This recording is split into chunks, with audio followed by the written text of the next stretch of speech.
Hey guys, I was perusing YouTube and looking at a few videos, and I noticed that people were making 1911 videos for the centennial of the 1911. So I said, hey, that's a good idea. I think I'll steal that. So I decided to pull out some of my 1911s, well actually all of them. I really think this is a fine weapon, but I'll tell you, when I was young, about 23, I was used to shooting revolvers, and one day I decided I needed to step up and get me a 1911. My friend had a 1911 and he loved it, and I said, well, I gotta try that. So I went into the gun store and I picked up a Series 70 1911 and had the basic sights on it, just like that Springfield over there to the left at the top.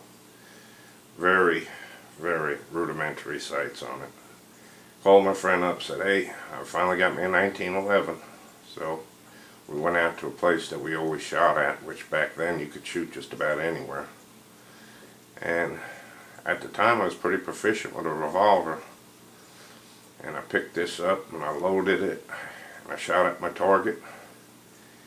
And I shot at my target, and I shot at my target, and didn't hit a thing. I told my friend there's something wrong with it, and he picked it up and proceeded to shoot it and hit the target perfect. I hated that gun. Right then and there, we made a swap. He traded him a 6-inch Model 19 Smith & Wesson for mine 1911. I paid $175 brand new for that 1911 back in the 70s. And it took me many years to go back to it. But once I did, I decided I'm going to learn how to shoot it. And once I did, I was hooked. I think it's one of the finest pistols ever made. I don't care. I love Glocks. Love all the different guns they got out today. But the 1911 in a pistol is still my favorite. As many of you know, I like revolvers, but I sure like these 1911s.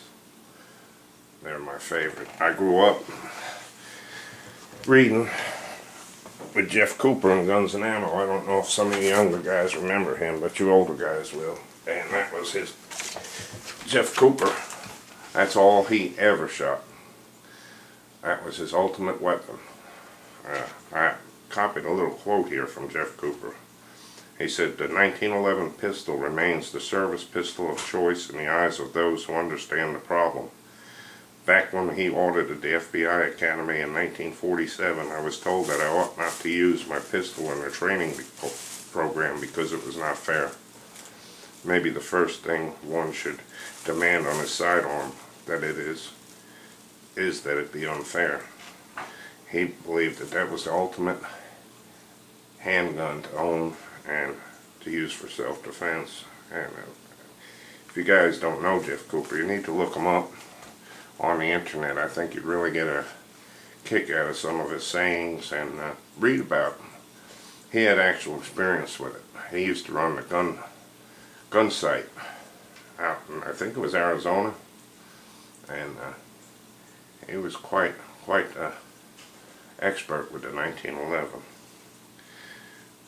But anyway, as far as my 1911s, as you can see, first of all, this magazine here, there's some of the Centennial 45 1911s they're going to put out. This little magazine, if you happen to find it, I've brought this up in a video before.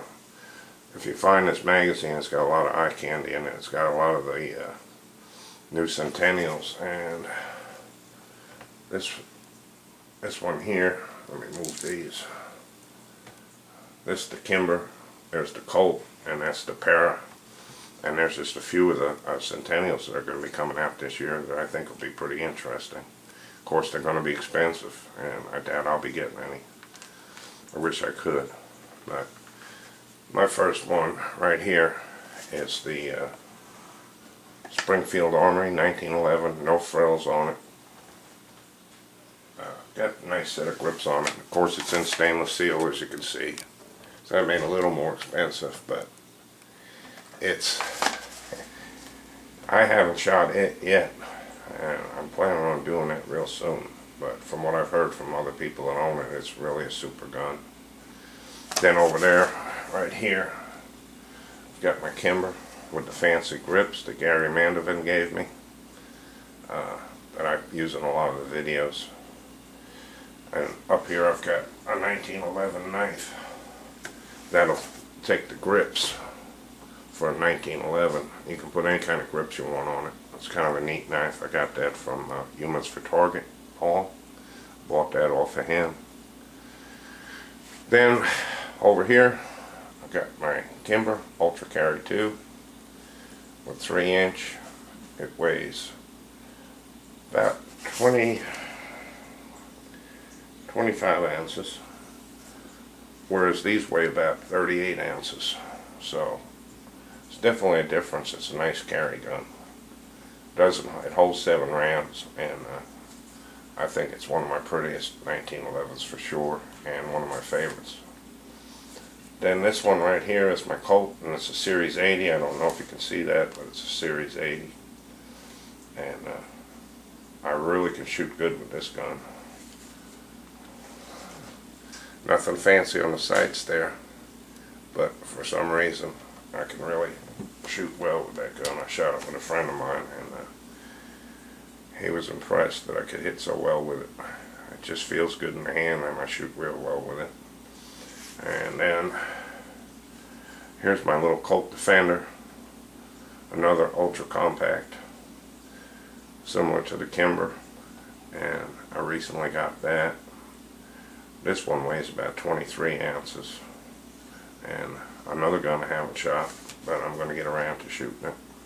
And if any of you guys like these grips, the white set I had, I shipped them off to Van at Guns and Gear, and he's doing that raffle, and you need to check it out, because these are part of the raffle. He's got a lot better stuff over there, but just to let you know, they're over there in the raffle, and you have to check that out when you get a chance, because that is worth, if you can put any kind of money into it to buy a couple of raffle tickets there, you wouldn't believe the prizes that they're giving away. So many people were so generous giving stuff for it. So check that out.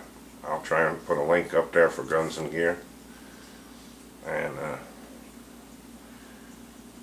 that's basically all I wanted to show was my 1911s, and say I'm wishing everybody would take the time, and if you got in at 1911 or 20, take the time and make a little video about them. I love looking at 1911s, seeing what people got. And I know a lot of you guys got a lot of pretty ones out there, so it's the 100-year anniversary. Be a good time to break them out and show what you got. And this is my little collection here, and I hope you enjoyed the video. Y'all take care, and I'll see you next time.